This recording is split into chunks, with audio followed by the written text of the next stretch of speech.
저 사람 믿음이 참 좋다. 저 사람 믿음에 참 열심이다.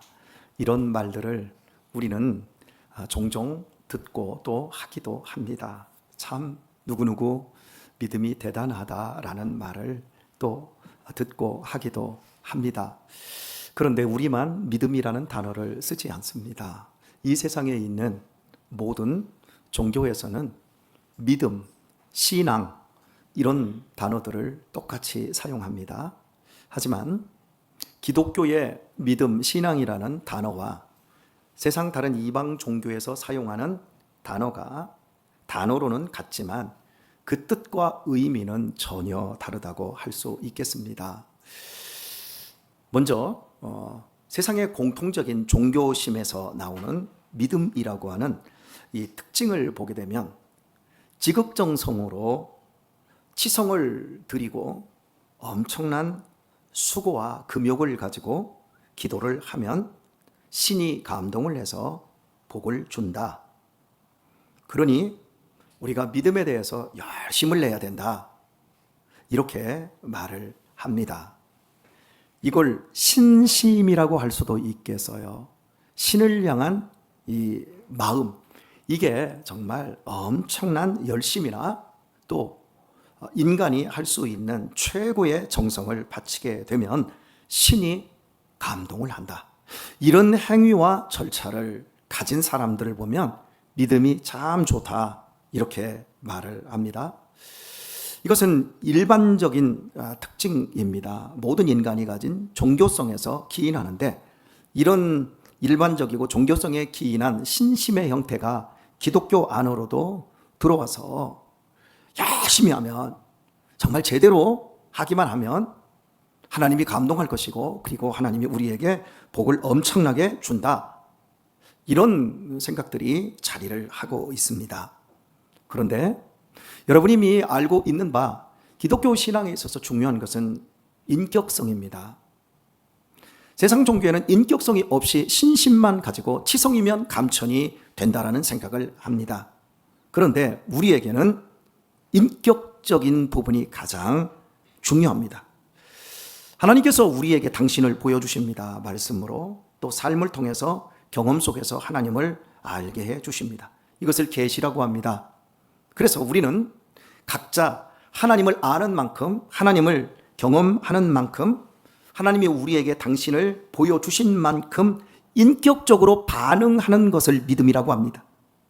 그냥 신심에 기반해서 어떤 정성을 바치고 어떤 충성을 다 갖다가 쏟으면 내가 믿는 신이 나에게 복을 준다. 여기에 나에게 믿는 신 그 자리에 하나님을 갖다 놓고 신앙생활하면 안 되는 거예요. 하나님께서 우리에게 당신을 보여주시고 당신을 드러내주시고 당신이 우리에게 그 뜻과 그 생각을 내 인격 속에 알려주신 만큼 우리는 바르게 반응하면서 그 반응 속에서 어떤 치성을 쌓는 것도 아니고 그 반응 속에서 어떤 경건의 열심을 남다르게 내는 것도 아니라 그분과 더 깊은 더 좋은 관계를 갖는 것이 기독교 신앙의 믿음이라고 할 수 있겠습니다. 알지 않고는 그분을 알지 않고는 그분과 관계할 수가 없습니다. 하나님의 아들과 하나님을 우리가 알지 못하고는 영생이 무엇인지 구원이 무엇인지를 알 길이 없습니다. 그래서 영생은 유일하신 참 하나님과 그의 보내신 자 예수 그리스도를 아는 것이다. 알아야 합니다. 알 때 그분을 우리가 그 알물 통해서 그 아는 만큼 더 인격적으로 다가갈 수가 있습니다. 제가 한 30년가량을 함께 공부하고 신학교 초창기에서부터 지금까지 교제하는 목사님이 한 4분 정도 계십니다. 그분들이 저하고 나이 또래가 2살, 1살, 이 또래이기 때문에 한 30여 년을 믿음 안에서 학창시절부터 지금까지 또 같은 노예이기 때문에 알게 모르게 서로를 너무 잘 알아요. 그리고 말도 거의 트고 나이가 두 살 많아도 반말 형식으로도 하고 이렇게 인격적으로 깊은 관계들을 가지고 삽니다. 그런데 이제 우리가 이제 만나면 식사도 같이 하고 차도 같이 마시기도 합니다. 그러면 보통 이렇게 친한 친구들끼리는 어떻게 해야죠? 한 사람이 줄기장창 밥을 삽니까? 네 사람이 이렇게 있으면 밥을 오늘 한 사람 샀고 다음에 또 밥 먹을 일 있으면 또 다른 사람이 살 수 있고 그러잖아요. 세 사람은 밥을 잘 삽니다. 잘 사요. 근데 그 중에서 밥을 제일 잘 사는 사람이 또 있고요. 야, 너도 밥 한번 사라. 이래서 오늘 네가 좀 계산해라. 이렇게 해서 이제 밥을 사기도 해요. 그런데 한 사람은 30년 동안 밥을 안 사는 분이 계세요. 이제 그분을 보면 이제 밥을 먹을 때마다 우리끼리 그래요. 오늘 밥을 그분이 사면 예수님이 재림한다. 뭐 이렇게 얘기도 하고 아니야. 오늘은 살 거야. 그 아들 이번에 결혼했잖아. 결혼해서 우리가 다 축하해주고 했잖아. 그러니까 오늘 결혼한 이후에 우리 이렇게 만났는데 이번에는 당연히 그 친구가 살 거야. 그런데도 안 샀어요. 여러분 이렇게 되니까 이제 어떤 분위기가 이루어지냐면 제 마음 속에서 야, 해도 너무한다. 저 같으면 미안해서도 밥을 못 먹겠어요.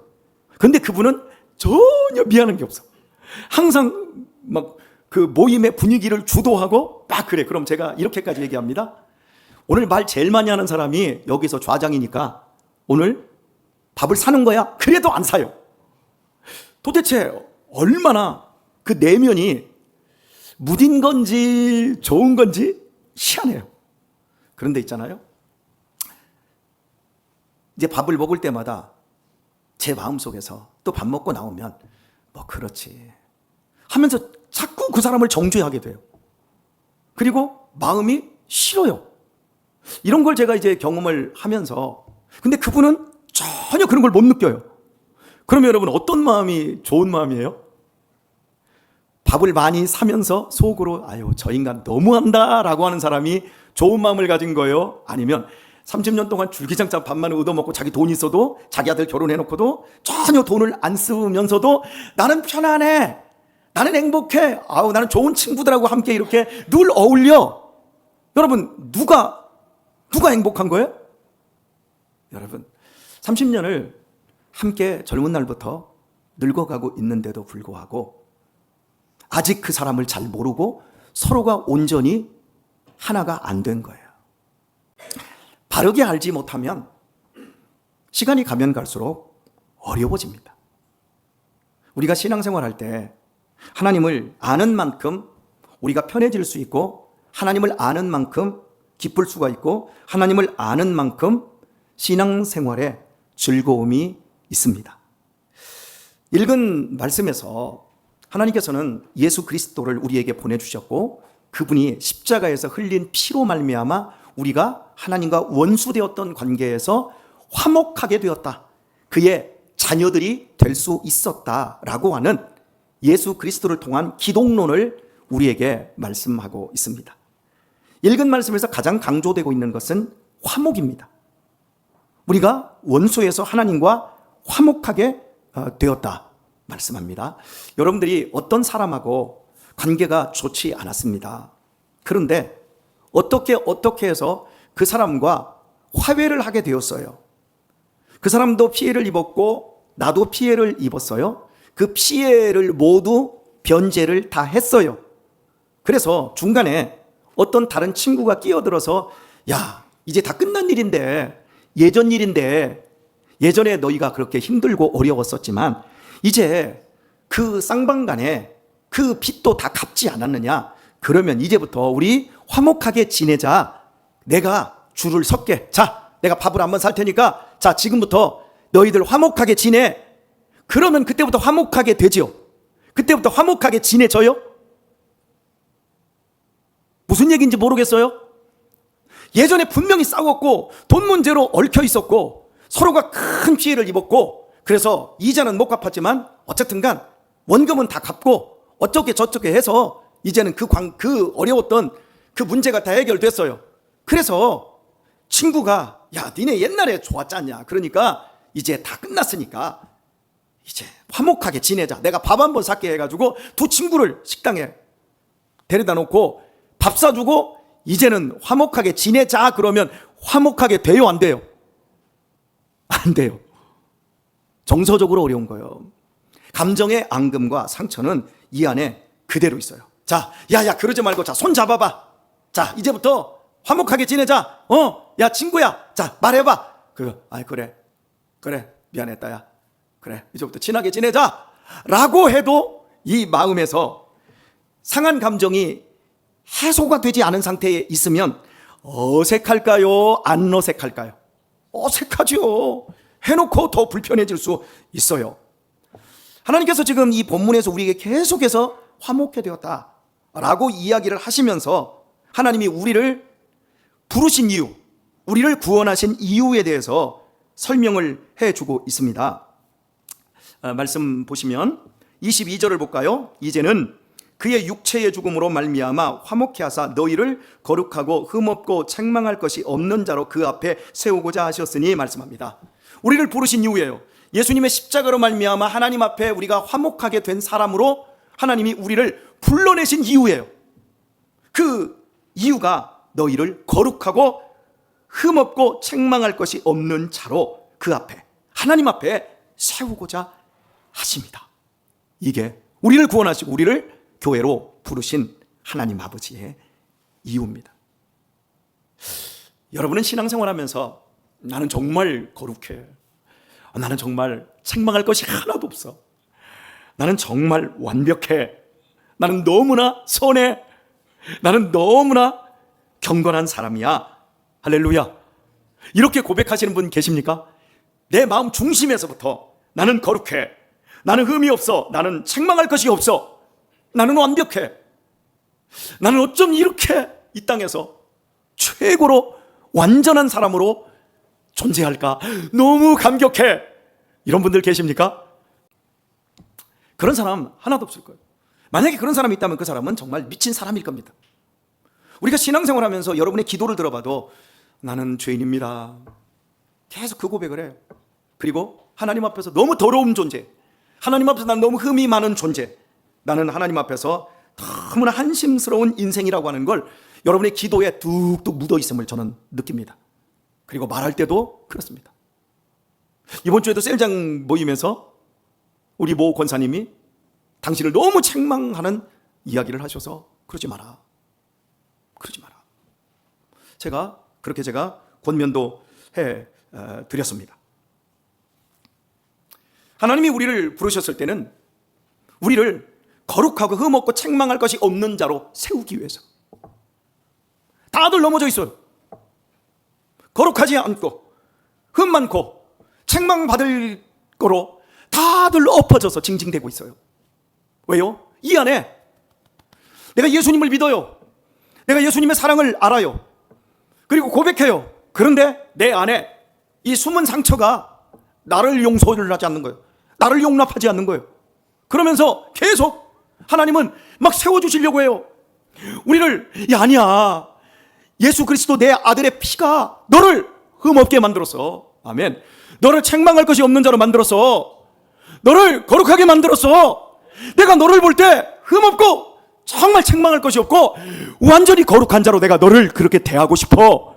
아니야, 그렇게 대하고 있어. 근데 너는 나만 보면 내 앞에서 사죽을 못 쓰고 매일같이 벌레만도 못한 것 머리 벅벅 긁으면서 다 막 자책하고 있어.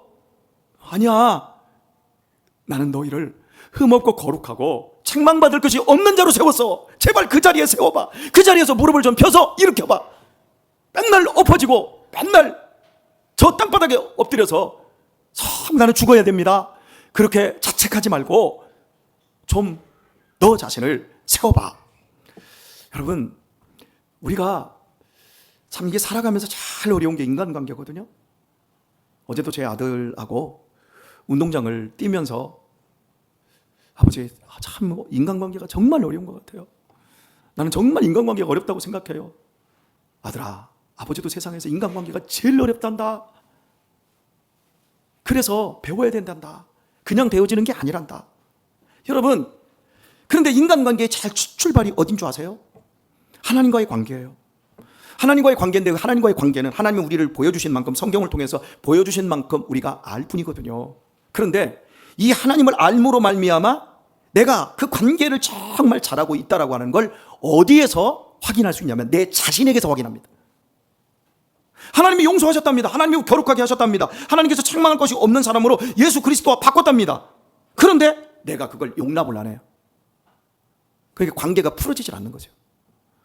내가 나를 용서하지 않고, 내가 나를 세우지 않는데, 내가 나를 귀하다고 여기지 않는데, 내가 나를 존귀한 하나님의 자녀로 사실 내 마음에서부터 이걸 인정하고 이걸 누리고 이걸 고백하는 만큼 실제로 그렇게 행동할 수 있어야 되는데, 그게 안 되는데 무슨 인간관계가 풀어질 수 있겠습니까? 자, 친구 얘기를 했는데요. 그 친구 얘기를 하겠습니다. 어떤 친구? 30년 동안 밥을 안 사는 그 친구. 어쩜 그렇게 뚝심이 센지. 근데 이 친구가요, 운동장에 들어가서 축구를 하면요, 욕을 겁나게 해요. 같은 목사들이고 이제 목사 후배들하고 막 이렇게 축구를 하다 보면, 신학교 때 막 체육대회 하고, 신대원 때는 뭐 안양대, 또 다른 이제 장신대 이런 애들하고 막 축구도 하고 배구도 하고, 하루 이제 가면 막 축구하다 보면 이게 패스를 이렇게 해야 되는데, 운동도 잘하니까 패스 딱 해주잖아요. 해주면 자기가 다시 받으려고 하는데 다른 데로 공을 줘가지고 공을 뺏겼어. 그러면 야이씨 하면서 막, 야 SX 새끼야 막 그것밖에 이 친구가 운동만 하면 막 또라이가 돼요. 그래가지고 한 이제 제 이제 어린 시절의 기억에 같이 축구하다가 이제 그렇게 해가지고 그 친구보다 3살 많은 선배가 열받았어요. 에이씨 안 해. 그러더니 축구하다 말고, 다른 학교하고 이제 축구하다 말고 우리끼리 싸움이 나가지고 에이씨 안 해 하거든니, 그때 키퍼를 하고 있었거든요. 공격 하나 못 맞았다고 장갑 집어 던지고 그냥 나갔어요. 그러니까 이제 그 친구가 아우씨 미안해. 운동하다 보면 그럴 수 있지. 그래서 아니, 운동하다 보면 그럴 수 있어도 도를 넘으면 안 되잖아. 운동 끝나고 이 씨앗이면 몰라도 지금 게임 진행 중이잖아. 그런데 이렇게 하면 되겠어? 어쨌든 간 우리끼리 이제 중간에 이제 게임이 중단되고 이렇게까지 했어요. 그럼 여러분, 그 사람이 어떻게 해야죠? 흠이 많은 사람이에요. 거룩한 사람이에요. 책망할 것이 없는 사람이에요. 우리 보기에는 정말 흠 많고 책망할 것이 겁나게 많고 너무 거룩하지 않은 사람이거든요. 그런데 아세요? 축구 경기 다 끝나고 가잖아요. 그러고서는 이제 냉면 먹고 갈비탕을 먹으러 딱 갔어요. 잊어버렸어. 그렇게 해놓고 잊어버리고 아니 왜 그렇게 얼굴에 5만 가지를 다 쓰고 있어 이러는 거예요. 아니 지가 그렇게 해놨다니까. 지금 그 사람은 가슴에서 피가 철철 흘리고 있고, 우리는 지금 분위기가 싸해가지고 이래가지고 그러면 미안해. 야 아까 축구 경기 하다가 그랬는데 내가 그 본 마음도 아니고 욱하다가 그렇게 나온 거 가지고 뭘 이렇게까지 그러냐고. 그러면서 아이고 한심하다. 우리는 하나님의 자녀고 우리는 전도사들 아니야. 우리는 모두 용서하고 우리는 다 해피하게 모든 걸 이전 것은 지나갔고 보라 새 것이 된 사람들 아니냐고 이렇게 얘기를 해요. 누가 맞는 거예요? 근데 저는 이런 또라이가 다 있나 그렇게 생각했지만, 제가 지나가 보니까 그 사람이 옳아요. 오늘 우리는요 상처를 끌어안고 살아요. 바보 멍청이들처럼 지나갔는데 그걸 끌어안고 과거에 붙잡혀서 30년 전 걸 붙잡고 오늘도 나는 죽어야 된다 이러고 자기를 자학한다니까요. 그러니까 거기에서 무슨 자기와의 관계도 안 좋은데 하나님과의 관계를 내가 믿는 것도 아니란 말. 근데 그분은 믿어요.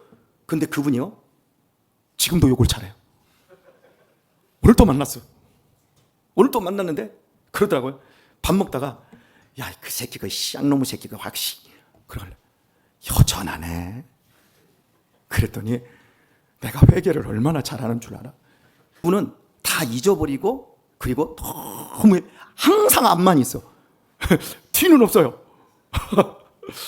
근데 저는 이 본문을 보면서 하나님께서 우리에게 요구하시는 게 그거 같아요. 한번 읽어볼까요? 자, 23절을 보면 우리를 어디에 세우기를 원했다고 22절에서 말했지요. 너희를 거룩하고 흠없고 책망할 것이 없는 자로 그 앞에 세우고자 하셨으니 만일 너희가 믿음에 거하고 터 위에 굳게 서서 너희 들은 바 복음의 소망에서 흔들리지 아니하면, 자, 터 위에 믿음에 거하고 터 위에 굳게 서서 너희 들은 바 복음의 소망에서 흔들리지 아니하면 그리하리라. 네 믿음대로 되리라 그런 거예요. 여러분이 여러분을 믿음으로 용납하지 않으면 여러분은 예수님을, 하나님을 인격적으로 대우하는 거 아닙니다. 여러분의 어줍지 않은 신심 가지고 하나님이 살아계시니 교리적으로 얘기하지 마세요.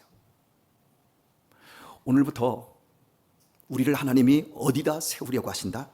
저 밑에 자책하고 과거로부터 내려오는 상처가 찢겨서 피가 줄줄 흐르는 자리에서, 거기서 눈물 흘리며 몸부림치는 그 자리에 하나님이 우리를 세우려고 한 거 아닙니다. 우리를 그 자리에서 끄집어서 복음의 세계, 믿음의 반석 위에 올려놓고 그 위에서 거룩하고 흠없고 책망할 것이 없는 자로 세우기를 원하셔서 우리를 부르셨습니다. 그리고 우리의 믿음대로 된다라고 말씀하고 있습니다. 오늘 말씀 읽겠습니다. 우리 과거의 죄에 앉은 사람, 상처 없는 사람 아무도 없습니다. 허물 없는 사람 아무도 없습니다. 그럼에도 우리가 지금 여기 있으면 하나님은 다 아시고 예수님의 십자가로 말미암아 너희들, 내가 너희의 상처에 대해서, 내가 너희에 대해서 앙금이 1도 없어. 나는 너희들을 사랑해. 너희들을 축복하기를 원하고 너희들을 거룩하고 흠없고 책망받을 길이 없는 그 자리에 내가 세워놓고 너희들의 기쁨의 찬양, 너희들의 감사의 노래를 나는 듣고 싶어. 너희들이 웃음꽃 피며 깔깔거리며 정말 행복한 남은 생애를 사는 것을 나는 보고 싶어.